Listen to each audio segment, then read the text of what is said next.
Good morning, everybody. Keith Engle here for Jack and Keith's Weekend Playbook. How's everybody doing this fine Monday morning? I'm back in the studio, as you can see, back in the lovely Northeast in the beautiful weather. And my good friend, boxing Hall of Fame writer and all-around sports guru, Jack Hirsch. How are you, Jack? Hey, good. Well, just one quick advertisement for tonight's boxing show, Glove Fist, 7 p.m. Eastern Time. We're having on Christy Martin, and that's the Christy, okay, who the movie is after. She's going to be on a guest for Frank Laterzo and myself on our show, Glove Fist, so tune in later. Good morning, everyone out there. Good stuff, and we would have brought that up later for sure. I'm glad you got it off at the top. Good job. Welcome, everybody, on Facebook, YouTube, Twitter, all the some of the groups. Some of our favorite groups always scrolling at the bottom, but there's many, many others that we thank for the thousands of views that we get weekly. So great job by you guys. Jack, I've been gone. We got a live show in Friday, and I'll say one more time, I hope you guys enjoyed some of the stuff Jack and I were able to pre-tape. I don't know what the term to use. I keep saying videotape, but that's obviously not right. But anyway, we recorded some shows. I hope you guys had some fun. I had fun with it with Jack and with the boxing and some other stuff. So we had a lot of fun. But now we're live talking about live stuff. We tore the Bills game apart on Friday, but more stuff yesterday. Some interesting stuff. Not a great slate of games, but interesting games. Cowboys come back from a big deficit to beat the Eagles. The Jaguars and the Texans now are both kind of pressing down the Colts, breathing down their neck a little bit, if you will, after a loss to the Chiefs. And that same Chiefs team with a big win yesterday. Pats win their 9th in a row. What's the thing that stands out most to you yesterday, Jack? You know, I think body of work. All you have to do, Keith, is be patient. If you think a team is going to wind up at a certain place, be patient. Have faith they're going to wind up there for good and bad. For good and bad. I mean, two things stood out to me yesterday. The red flag of the Philadelphia Eagles, blowing a 21-0 lead to the Dallas Cowboys, and not being able to close out the deal. Did anyone think the Cowboys had a prayer when they were down 21-0 to a far superior team? Not at all, but the NFL is about closing out games. And it's something a number of teams didn't do yesterday, haven't done throughout the season.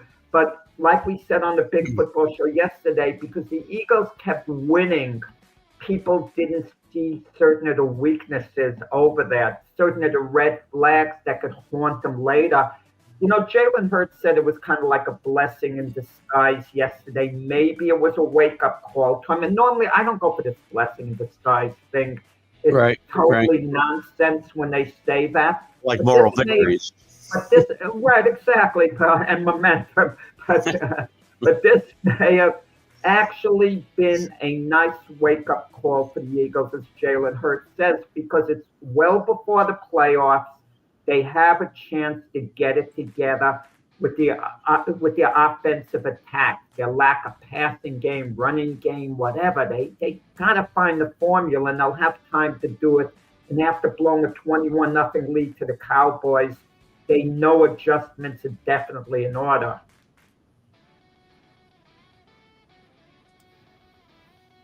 We still got the intro music, Keith. You know what's funny, Jack? With the Eagles, here's what it feels like to me. Their offense, they've still got a good defense, even though they blew that 21-0 lead. The offense doesn't feel like there's a plan. The only plan is I got to get the ball to this guy at X amount. You know, now I haven't got the ball to this guy in a while. It feels like I just got to keep guys happy. You watch teams, and I'll use the Patriots only because of Josh McDaniel and the fact that they'll run a series, 2 series, beginning of games, beginning of halves, whenever, just to set a place for later. I don't see the Eagles doing that stuff. I'm not saying the Patriots are the only ones that do that. Good teams, good offenses do that. I don't see the Eagles really having that type of plan to set up plays for later on by running these plays now. I just see them running plays and saying, I got to get the ball to AJ. I got to get the ball to Saquon. And it just feels like a street yard game with them on offense right now. But you wouldn't have said that one day ago, Keith. One day ago, no one else. You would have said they keep winning. They're the defending Super Bowl champs. They're getting the W's. That's all that counts at the end of the day. It does matter at the end of the day. I agree, but the plan still will matter. I mean, that still matters to me. I mean, I did say yesterday, because it's a good call, actually, because I keep saying it's how, not how many, or how many, not how. Well, another thing stood out. That's a red flag. And another thing stood out to me, maybe the biggest game of the day, Indianapolis at Kansas City. Chiefs eke out a victory, and it's what I've been saying all year long. There's a difference between quarterbacks that manage a game and can win you a game. Patrick Mahomes found a way to win the game for the Kansas City Chiefs. The Indianapolis Colts, their last 4 possessions, they don't get one first down. And one of the reasons they didn't get a first down, their coach Starkey, and he puts the game in Daniel Jones's hands. What are you doing? Yeah. Daniel Jones is a competent quarterback. No more than that. No more than that. Daniel Jones is not going to go out and win you games. He's not that good. I've been saying it all along. He's good enough to be the co-quarterback going forward. You can win with Daniel Jones because he can manage a game. But they put the game in Daniel Jones's hands, and he played dismally. And they went away from Jonathan Taylor. What were they thinking? The reason they were having that early success, was primarily because of Jonathan Taylor, not Daniel Jones, but all the hype went around Daniel Jones. We got to give the Chiefs defense some credit as well for causing some of that chaos. Now, they played really good football the last half and part of the second quarter. The Chiefs, this wasn't just a big victory for the Chiefs, and you just alluded to it, the way they won, because they haven't been controlling in the past, however many years this dynasty, mini dynasty, whatever you want to call it, has been. They have end of game situations. They've been excellent, and they have not been excellent in those situations this year. And yesterday was a big win because of how they won. Again, I guess I'm going against my own credo here and saying how they won is important as the victory, because they did control the end of that game. And it looked like they were going to lose in overtime, I think, too. The NFL at this point of the season has what's known as crossroad games, where it's devastating for teams to lose, and one of the two teams have to win. And one of the games I'm really looking forward to on Thanksgiving that has major implications, especially after yesterday, the Chiefs visit the Cowboys. Now, the Chiefs can't afford to stumble, and the Cowboys can't afford a loss. If the Cowboys are going to make a run at the playoffs, they've got to follow up this great Eagle win by winning at home against the Chiefs. And if they do that, they'll go to 6-5-1, and they're legitimate playoff contenders going forward. To get a wild card spot, they're not going to catch the Eagles. That's not going to happen. And the Chiefs, too, badly need this game. So, you talk about big games. I mean, big Thanksgiving game with a lot on the line, and especially the two teams between the Cowboys and Chiefs after winning the way they did. You can't enjoy it. Yeah. You have to regroup. You have to focus today on Thursday's game and put yesterday's game in your rearview mirror. Brian brings up a good point, too, and I had made a note of this, and I talked about it a little bit yesterday. The Rams, I feel like we've slept on the Rams. People have slept on the Rams. The Rams look like they're firing all cylinders. Matthew Stafford's playing as good as any quarterback in the league, and Kyrie Williams has really started to get into gear after a slow start to the season. This may be the best team in, maybe not the NFC, but in football right today. Again, this can change a lot in 5-6 more weeks. But I was very impressed with the Rams' performance last night, and I have been for quite a while. This is a really, really good football team. I've kind of underrated Matthew Stafford in a sense. When I've always talked about the best quarterbacks in football, I've always talked about the big four: Mahomes, Josh Allen, Lamar Jackson, Joe Burrow. Well, Matthew Stafford belongs in there. I mean, if I don't want to put Matthew Stafford ahead of those guys, I should talk about Big Five in no particular order. I think I've always discounted him as well, but probably because he was in Detroit all those years and not winning anything. Numbers were always okay, right? And it felt like he was a compiler of numbers. He's a leader, and he's he's got a Super Bowl now, obviously. Yeah. But he may get his second one this year, and Brian's not wrong. He's absolutely in that MVP conversation for sure. He's playing great football for sure. And if I told you right at this moment, Matthew Stafford's the best quarterback in football, you can disagree with me, but you can't be totally dismissive of that statement. If we're just talking in the moment right now, I wouldn't have a whole big argument against that. He's playing great football right this second, right? End of the season, I might have a different opinion today, and I might have 5 weeks ago. Today? If Matthew Stafford wins a Super Bowl this year, let's say it's a Super Bowl MVP, you can then put him in the discussion conceivably as one of the greatest quarterbacks in NFL history. He could take that leap. Why couldn't I tell you if Stafford's a Super Bowl MVP that I'm rating him ahead of Aaron Rodgers and Brett Favre, for example? I could make that argument perhaps. Yeah. There's guys that just kind of slip through the cracks and at the end of their career, you go, they're not that good. And then you look at the numbers and their accomplishments and you say, wow, they're really good. Matthew Stafford's one of those guys. My Super Bowl prediction is not bleak because unless Baker Mayfield's injury is really severe, if Baker Mayfield was out for the season, then there's no chance Tampa Bay is going to come back. I said the Buccaneers were going to lose to the Rams yesterday. Yeah. Buccaneers are going to regroup. They're going to beat New Orleans next week. They'll finish at 11-6.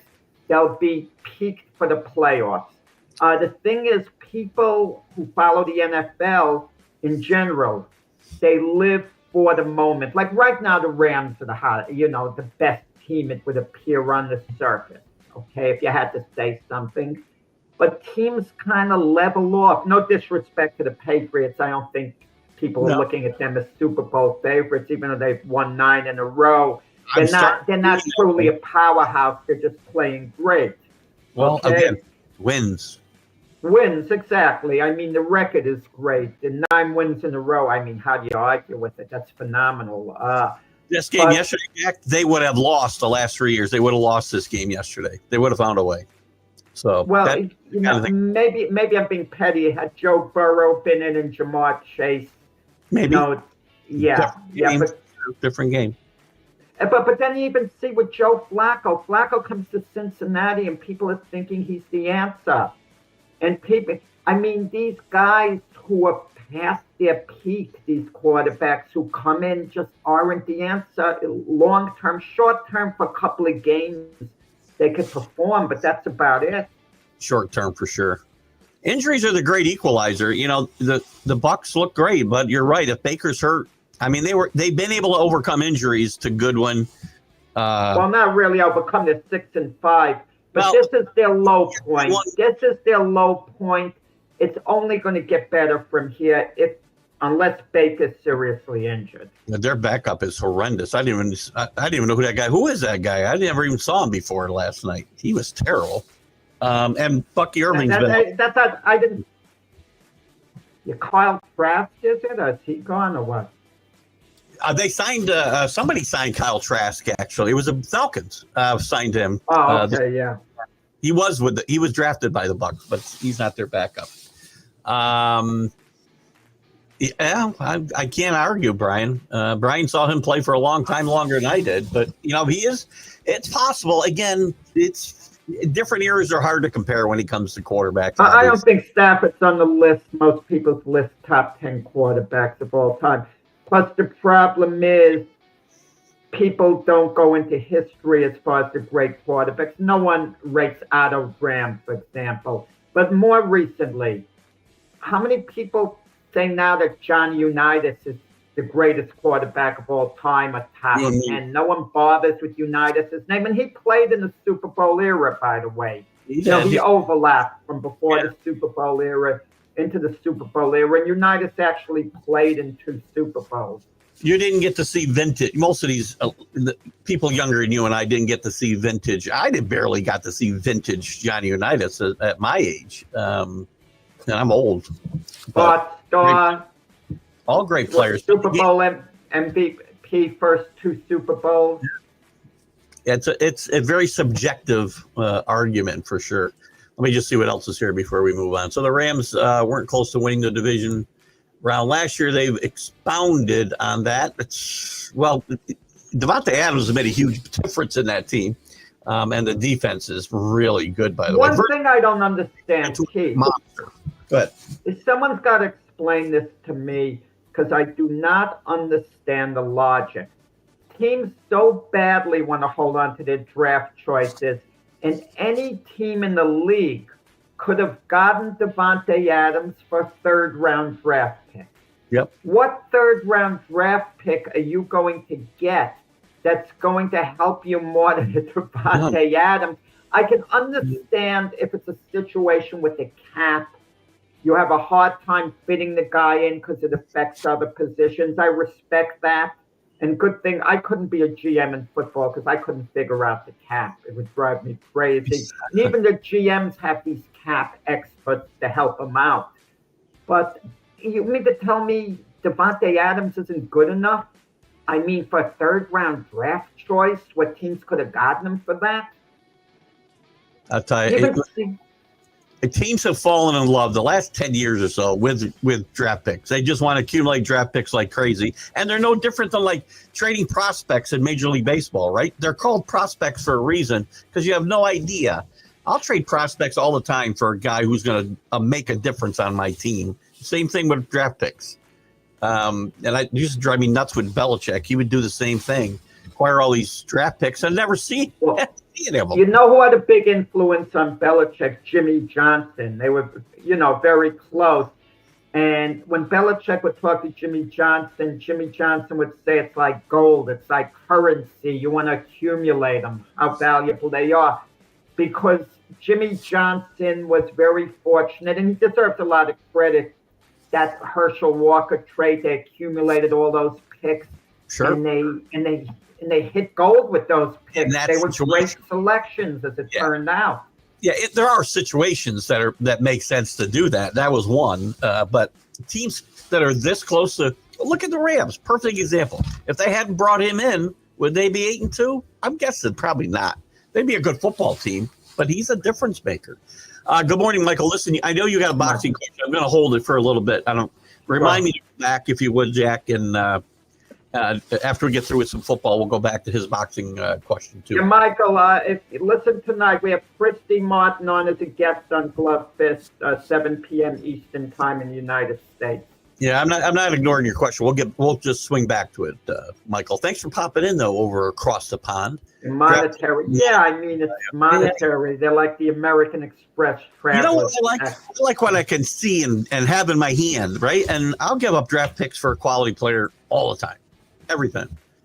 Age is a factor and fit as well. Well, listen. Of course, it's a factor. But we're not even talking about first-round draft picks. We're talking about something like a third-round selection. What third-round selection are you going to get that's as good as Devontae Adams? Even if Devontae Adams can give you just 2 or 3 years, those 2 or 3 years, he could be a real difference maker, like he's proving this year for the Rams. Played well, man.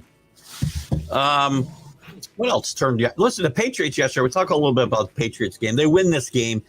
Didn't dominate. I said yesterday it was going to be a struggle. Everybody thought I was sandbagging. I've seen this type of thing too many times, and injuries are a great equalizer. And one thing that could derail this season for the Patriots is the injuries, especially to that offensive line, which has played better than expected. But like a lot of teams, it's really thin. And if Will Campbell's out, which it looks like to me, that was a season-ending injury. That would be a big blow, losing Will Campbell, the number 1 draft pick there. And they lost 3 other linemen yesterday, too. And it's very fragile, right? The Patriots still played well enough to win. Drake May struggled at times in this game. But to me, you go on a road and get a win in the NFL. That's a good win. It's a good win. These teams are still playing hard. You talk about it all the time. Players don't tank. Some teams give up and quit. Apologies to the Falcons. I called them out yesterday. They played well. But these teams are out there playing hard, and you go out and win on the road in the NFL. You've done a good job. I'll say the same thing. Just winning games at this time of year. Lions, I don't care how you win. Just win. Well, the Patriots are playing for a lot more than just pride. I mean, they have Super Bowl aspirations now. I'm sure inside the locker room, they're thinking of the big picture. Even though as fans, especially you, if the Patriots lost in the, let's say, the AFC Championship game, you'll be very proud of the season they had. Okay, Absolutely. but they'll be very upset, the players. They're not settling for anything like that. Drake May's still a little bit of a wild card. Mike Vrabel doesn't seem to be counting on Drake May to win games as much as manage games, because the times that Drake May has had to open things up, he's been a little shaky, a little erratic. I'm not so sure. He's got the best completion percentage of any quarterback on long passes over 20 yards of anybody in the league. He's completing like 70% of them. He's also got the best completion percentage in football. He is right now one of the top 10 quarterbacks in the league right now. He is. That's not just me. That's just saying hyperbole either. He's playing that well. If you watch him week in and week out, you can see the drastic. Again, you're going to have little blips. Or yesterday he didn't play well. He threw a couple picks early in the game, but he settled in, and finding a way to win these games that you kind of just got to grind out. That's a learned thing too in the NFL too. So, I love this thing that Jay Crane put down to make the point that how valuable the third round draft picks are, not to give it for Alvin Kamara. I mean, not to give it up for Devontae Adams, pointing out Alvin Kamara and Trey Hendrickson with third round draft picks. Of course, if you could get players like that, you don't trade away a third round draft pick. Of course, give me a list of all the other third round draft picks, and you're going to see a bunch of guys who you won't even remember who they are compared to Devontae Adams. Of course, there are exceptions to the rule. I could tell you. You hear that from Mac all the time. Well, Tom Brady was a 6th round draft pick, so you can wait until the 6th round to get your franchise quarterback. I was just going to say you should never trade the 199th pick in the draft, ever. What's he got? Yesterday, Drake May may be the top 5 quarterback. Listen, I mean, Drake May. I'm not going to argue that. He's off to a heck of a start in his career, 2nd year. He's going to be he's a Patriot franchise quarterback. It's going to be that way going forward. I'm not diminishing Drake May. I don't think Drake May is one of the top 5 quarterbacks right now. Is he going to get there? Quite possibly, but let's not get a little carried away. Then we get carried away with C.J. Stroud in his rookie year.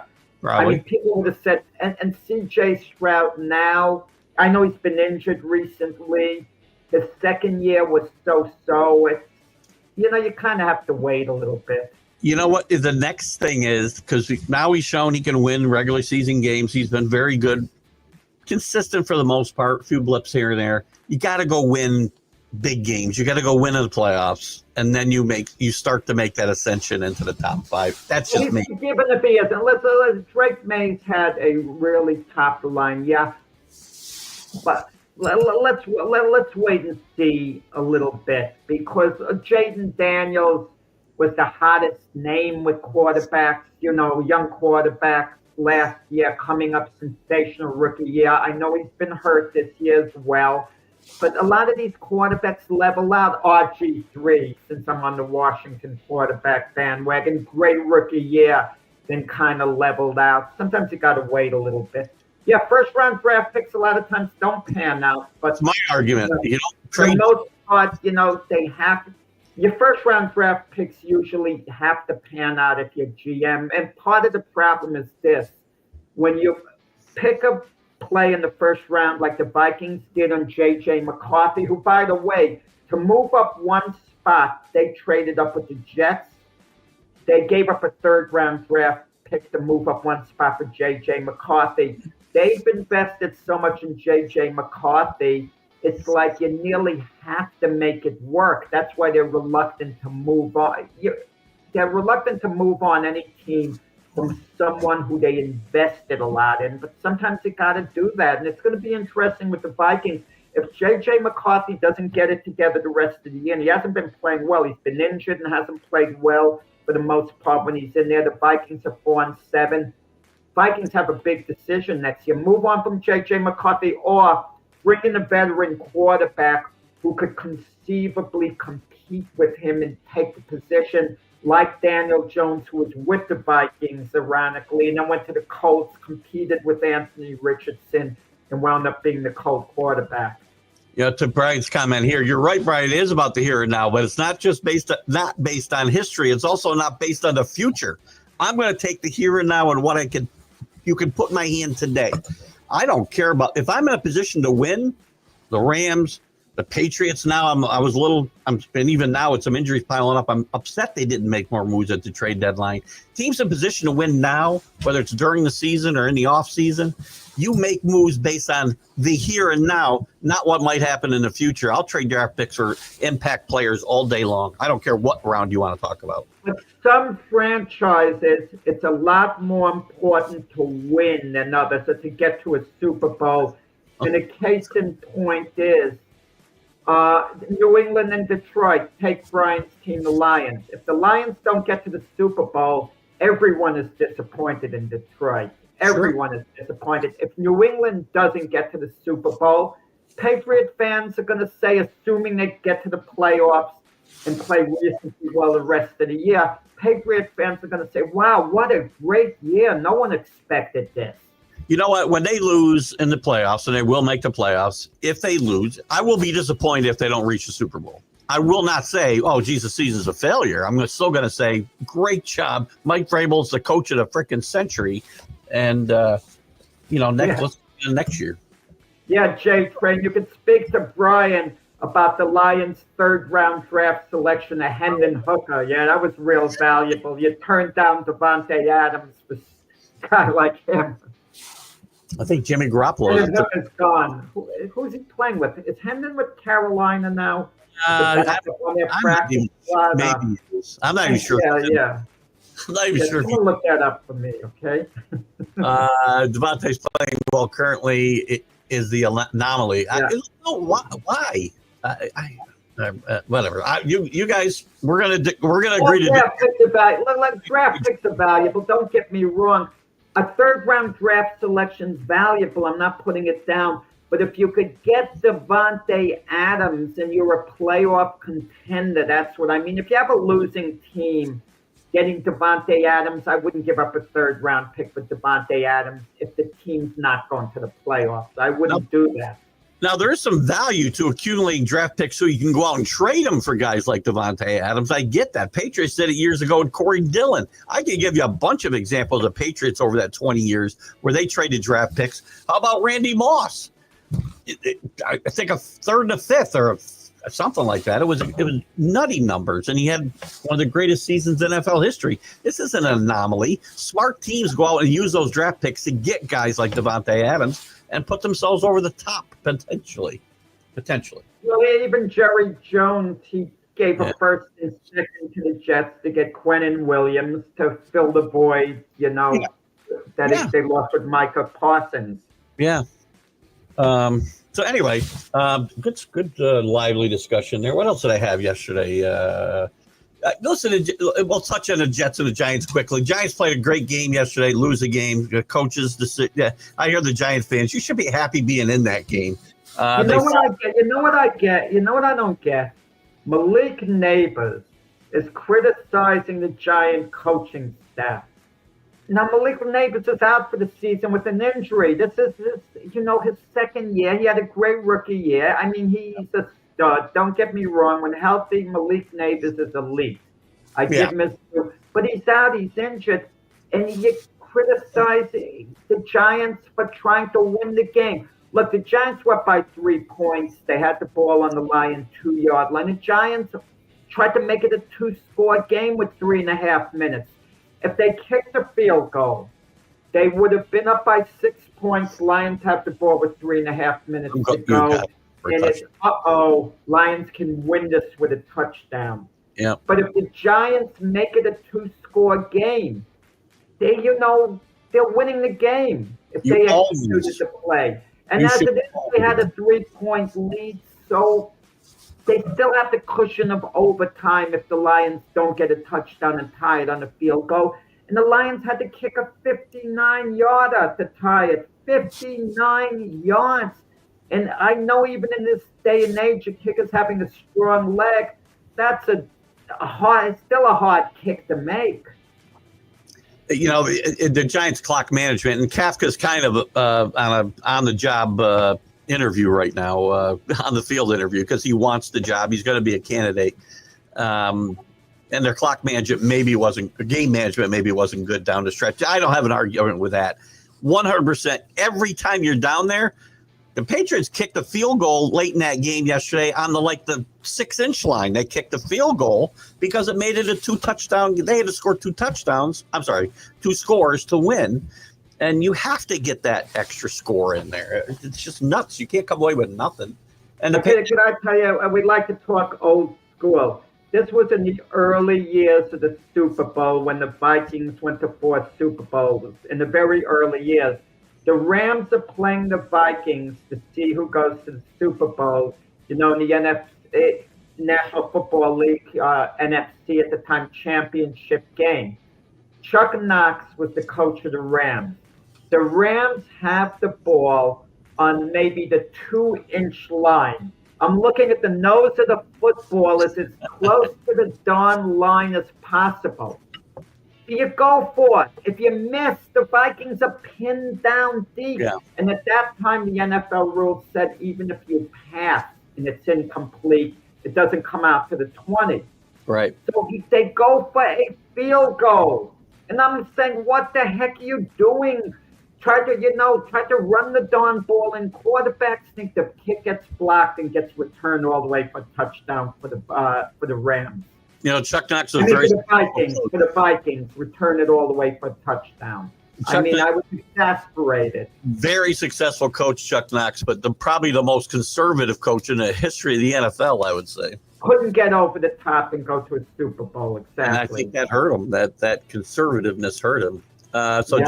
The Lions fan says the Giants blew that game. Listen, we have blown all their games this year. Yeah. The game after game, it's routine. I mean, it's like a rerun.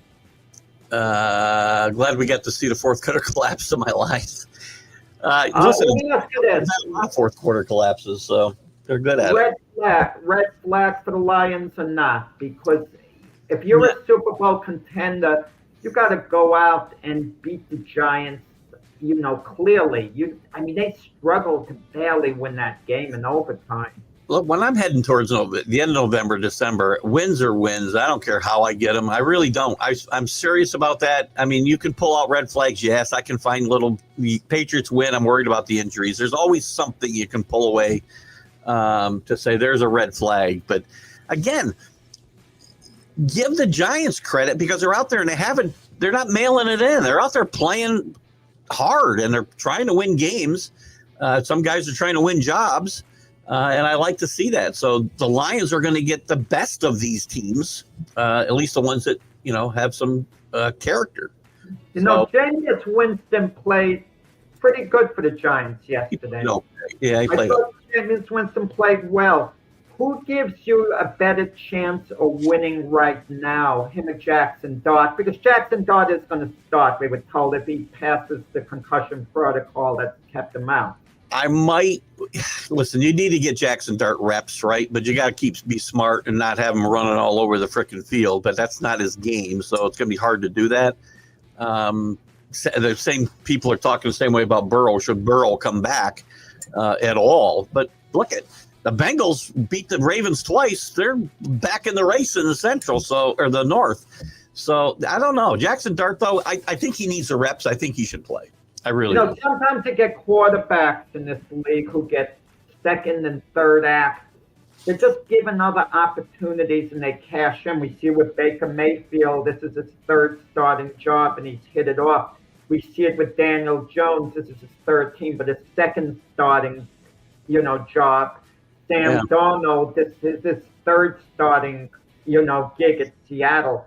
I get a feeling that Jameis Winston and this older, wiser Jameis Winston, who's maybe not as reckless with the ball, maybe I'm only saying, could Yeah. get a second act if he went somewhere like to the Raiders with Geno Smith, had a couple of second acts. But he's on his fourth team. It's not like, he's just going one place. He's, look, he's an exciting player, but if he played a whole season, there's no doubt in my mind he'll throw 30 touchdowns and 30 interceptions because that's just who he is. Yeah, I'm not doubting it, but unless he's gotten it together finally as far as the picks go.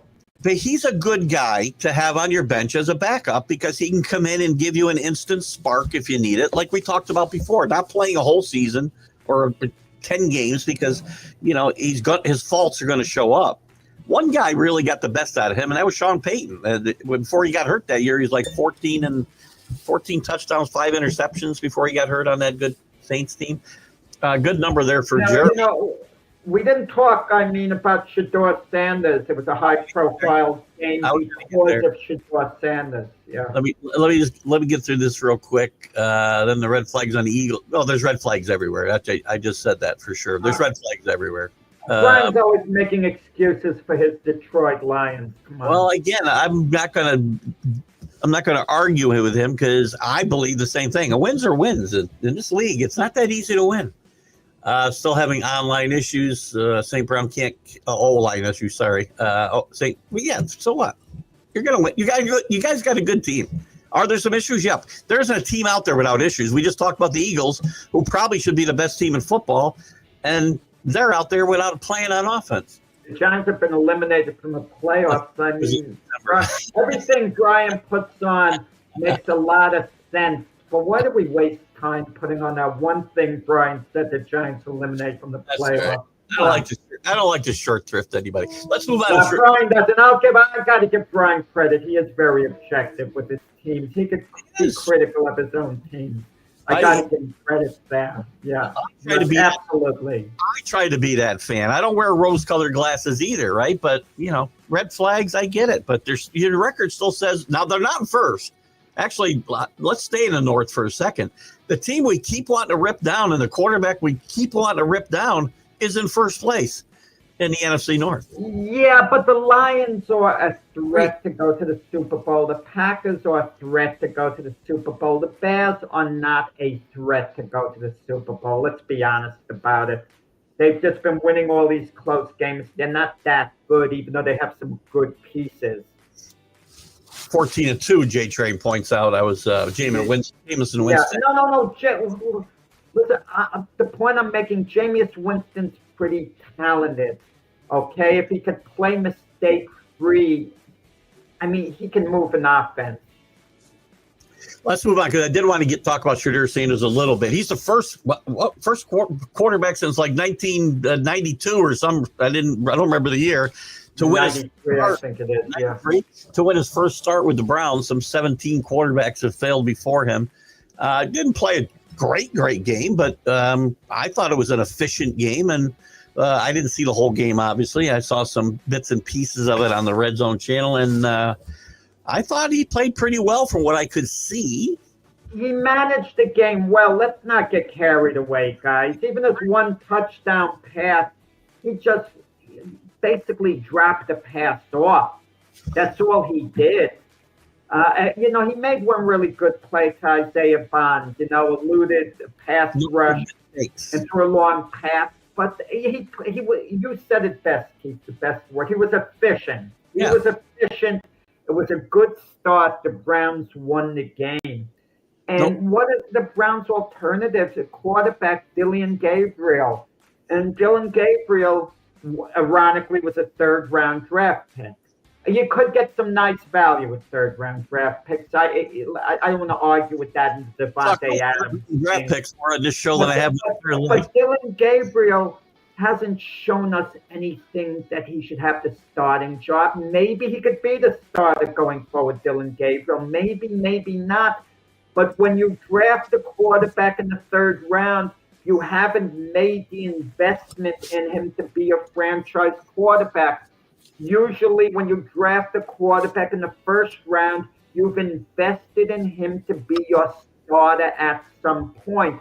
Yeah. Mason Rudolph with the Steelers has been a career backup with the Steelers. Guess what? He was drafted in the 3rd round. And remember, Big Ben Roethlisberger wasn't happy about it.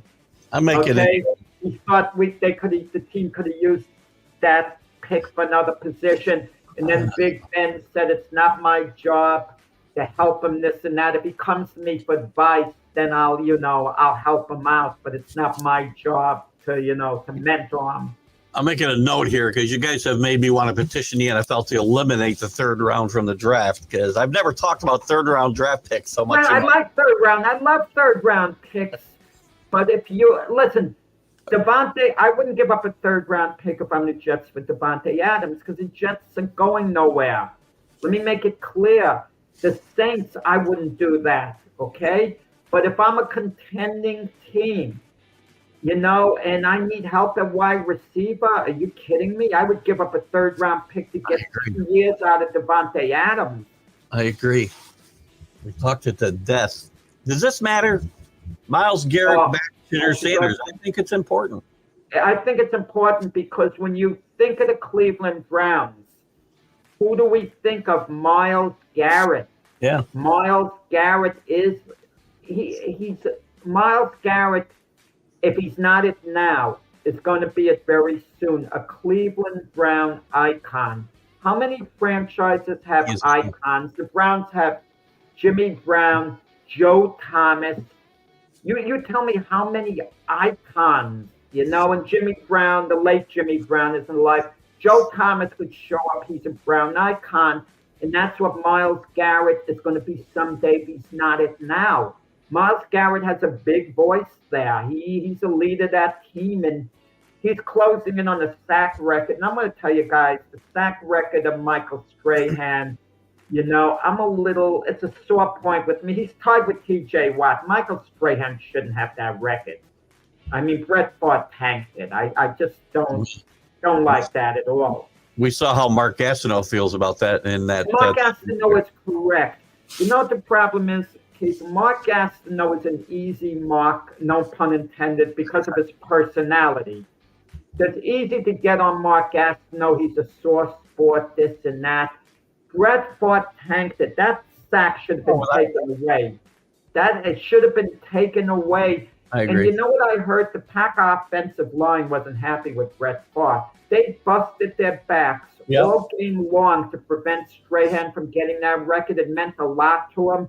And then to have their quarterback sell him out. Look, Brett Favre was trying to do something nice. I understand that. A good example.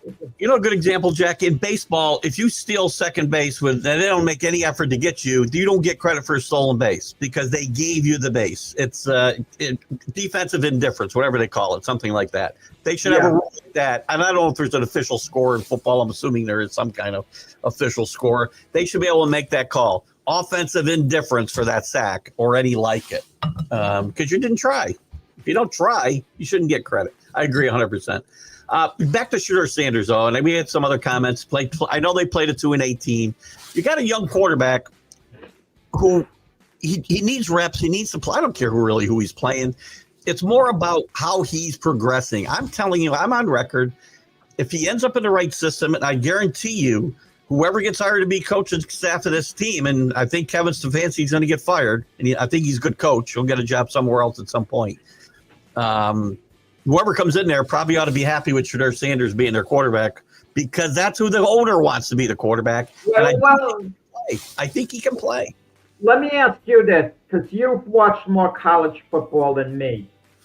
Based on what you observed in college, which of the two have more upside going forward? Who has more potential, Gabriel or Sanders? And that's what it should be based on. Who has more upside?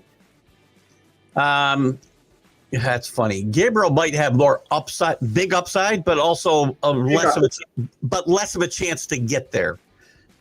If that makes sense. I don't think it doesn't make sense. You better explain it to me. Potential to get to a higher level than Shedeur, potential, but I think the chances of getting to that level are lower than Shedeur getting to his ceiling.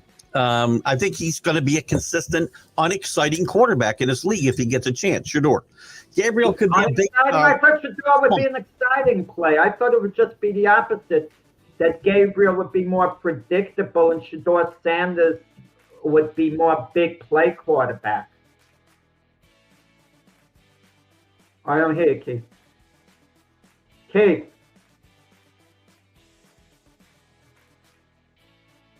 Something going on where I bang on something and I go mute. Sorry. I know you were cursing me out a little. So you kind of. Oh, that's what I did. Yeah, I put it on when I dropped the F-bomb on you there, Jack. I don't want to hurt your ears. Shador, I look at he put up numbers in college, but it wasn't because he was like a prolific runner and scrambler and thrower. He was a good manager of the game. Could be slippery in a pocket, can move around. But as far as like explosiveness, I would say Gabriel has more chance of being that player than Shador. I don't think it's going to happen. I think Shador will be the better player. I do. Oh, interesting analysis. I never quite heard it like that. You know, speaking of the Raiders, their quarterback situation's a mess. They've got to move on from Geno Smith, you know, at least at the end of the season. And is there anyone out there, and I'm not talking about drafting a quarterback now, is there any backup right now or even a starter who's going to be available for the Raiders next year? Anyone off the draft team? Raiders, Jets are in the same situation. Do you see anybody? I don't see anybody that's Jameis Winston. Would you be better off Jameis Winston going to the Raiders and starting? I mean, who might be available? If he plays a few more games for the Giants and plays like he played yesterday, I don't know what his contract is. I think he can get out of there after this year, I think. I mean, the Raiders would have to take a look at him. The Jets might have to take a look at him because there's not going to be a lot. You're not going to find a quarterback in the draft that's going to play in the NFL next year. You're not. I mean, you might find a guy that will be a guy down the road, but you're not finding a guy that plays right out of the gate. And I don't know that other than Winston, I can think of a backup. Maybe these guys can. Right now that I would say, I got to go get that guy. He's my quarterback. I can't think of a guy. Can you? So, you know, it might behoove teams to be patient and wait an extra year for the 2027 draft, especially a team like the Jets with 3 first-round draft picks. And I'm going to tell you, I would be patient enough as a fan to just have 2 first-rounders this year, 3 the following year. Trade one of your number ones this year for another team's number 1 next year and have 4 number ones next year. Go 1 more year, as painful as it is with Justin Fields and Tyrod Taylor. Yeah. Have another painful year. But if you truly could get your franchise quarterback the following year, sometimes patience is the best virtue. You know, James, to James's point about my comment about him being a game manager, I really don't. It's funny. We've come to use that term in a derogatory fashion. I don't mean that term in a derogatory fashion. I mean, he is a very good quarterback and manager of the game, and he can throw for a lot of yards because it doesn't just because you're not throwing the ball, 30 yards down the field every play doesn't mean you're not going to accumulate a lot of yards. He's a very efficient, good quarterback. He doesn't have that explosiveness that some other guys might have. That's all. Okay, so what do you do if you're the Browns? Kevin Stefanski, contrary to what people think, might be back as the Brown head coach next year. Maybe. Don't go under the assumption that he won't be back. So let's go under the assumption. Okay, let me contradict myself a little. Let's go under the assumption he will be back. Who do you start next week? Because if you start Shador Sanders and he continues to play decently, you can't sit him down. He's your guy. Or do you go to Dylan Gabriel? It is a big decision because I get the feeling the Brown staff would prefer Dylan Gabriel. All indications are Shador Sanders was forced on them for yesterday's game. Let's be honest, he was forced on them. Oh, I agree 100%. That's why I made my comment before. The next coach of the Browns better be comfortable with Shador Sanders. No. Let's assume it's Kevin Stefanski now. Who do you start next week? I'm starting Shador Sanders. But that means Shador Sanders, if he plays decently, halfway decently, he's your quarterback going forward, and I don't think Stefanski wants that. He doesn't, but if he wants to keep his job, guess what? He'd better be in love with Shedeur Sanders because Haslett wants him to play. Haslam, wants him to play.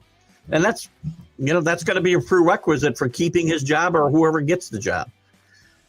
Speaking of I went by this one of Michael Gotts before, and I apologize, Michael. Where'd it go? Something about Brian Daboll. I think Brian Daboll is one and done as a head coach. I don't think he gets another shot. He's a really good coordinator. He'll get another shot there. As far as college, there's been silly internet rumors about him going to Penn State. I got a better chance of getting a Penn State job than Brian Daboll. He's not getting. If he goes to college, he's not getting a Power 4 job. He's a good coordinator, and that's probably where he ought to go back to. Maybe he gets another shot a few years down the road, but I doubt it. I think things went bad enough with the Giants the last 3 years that he's not going to have a shot. Do you have any other opinion on Brian Daboll? Daboll, supposedly, I mean, there's going to be a lot of interest in him, in college, as far as that goes. And Buffalo, there's some problems supposedly with Joe Brady, the offensive coordinator. And Sean McDermott, as much as he might like the ball to come back and work with Josh Allen, how do you do it at this time of the year? Yeah, I agree. And still talking about explosiveness. Tom Brady wasn't explosive, but Tom Brady did improve his arm strength and his downfield success rate as his career got longer, by the way. And again, I think Shedeur will be the better player than Dillon Gabriel. I feel like I'm not getting that point across somehow. But he will be the better player. I really believe that. He's not going to be Tom Brady either, by the way. Just to be clear. 100%. You got to worry about the locker room now. It's not just Jimmy Haslett either. You think about, I don't even know what his name is. I just call him Jimmy Haslett. I have no idea what his name is. Jimmy Haslett, yeah. Yeah. The locker room's important too. You got your best player wants Shedeur Sanders or back Shedeur Sanders. You got to take that. No, we don't know. No, he complimented Shedeur Sanders on making a great throw. Okay. Well, and they won a game. They won a game, so they had a taste of success. But if the long-range plan of Stefanski is for Dillon Gabriel, he really wants him to be his guy, you make that decision. Gabriel's starting next week, and that's that. But if Gabriel doesn't play well, you pull him during the game and go in with Sanders at some point if it's not working out. Fair. That's fair. Yeah, and if you're the head coach, you speak to the owner, say, look, how do you feel about it? If you really want me to start Shedeur Sanders, I'll do it, but I prefer this. And the owner might say, no, you're the coach. I want you to do what you feel comfortable doing. I'll back you. You have these discussions. Sometimes it backfires, like the Giants had on the Saquon Barkley situation when they moved on from him. They spoke with John Mara. Mara didn't like the idea, but let them know he would back them. And it backfired. Yeah. Again, I'm with James on this one. I stay with Shedeur. And I do think, I will say one more time, Stefanski better get comfortable with Shedeur if he wants to keep that job, because that's what the ownership wants. The owner wasn't wrong. He wanted to see the young quarterbacks play to know whether they would be the Brown quarterback, one of them in the future. He wanted everyone to play. You can't blame Jimmy Haslett for wanting Shedeur to get in at some point. Imagine they played the whole season and Shedeur Sanders didn't see the field. They wouldn't know what to make out of him. You can't blame the owner. Don't make the owner to be out the villain here. I'm not making him the villain. No, not you personally. I'm talking about people in general. They try kind of make owners out to be villains and things like this. I get it. And Danny's right. They won't be played in the Faderettes every week. But I'm not basing my comments off of yesterday's performance.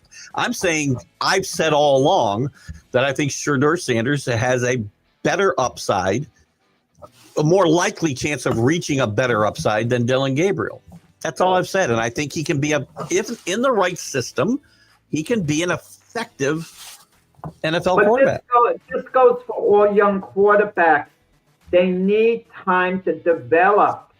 Unless they're in a really good team where they have all the pieces immediately and they can get off to a really good start in their NFL career, they need time to develop. And both Gabriel and Sanders, are going to need that time. Agreed. I didn't see this, James. I'll have to look for some video on this. That'd be very interesting to kind of see. Did Sanders get the game ball? I guess he did. Well, if you go in the Patriots locker room, Vrabel gives out like 17 game balls. So I didn't see that. Train that Stefanski seemed reluctant to give Sanders a game. A funny thing, I thought about that after the game, that's going to be odd for Stefanski because he doesn't seem to be the biggest Sanders fan, and to hand them a game ball, especially if Gabriel never got a game ball. But how do you not give Sanders a game ball? Before we wrap up here, Jack, I agree with you 100%. Before we wrap up, we do have Glove Fist tonight. Jack mentioned at the top of the show. Give it a little, and any other boxing news you want. I got one boxing question from Michael I want to put back up before we wrap up. But tonight at 7 o'clock, Glove Fist, your special guest. Martin's on talking about the movie based on her life. Christy Martin's going to be on. Go to the theaters and see the movie named Christy if you haven't. Okay, Michael, my hypothetical question. If you could bring an old fighter back, who would you have him fight today for top of the bill? I guess it would be Sugar Ray Robinson. Whoa. Because everyone is saying, Sugar Ray Robinson is, the greatest pound-for-pound fighter of all time. Don't even compare anyone to him, which is nonsense when they say not to compare. But that's who I would like to see him fight. Put him in against at welterweight. I mean, anyone, any top guy. Put Sugar Ray Robinson, him against Terrence Crawford would have been a dream fight. Crawford's weight went up right now.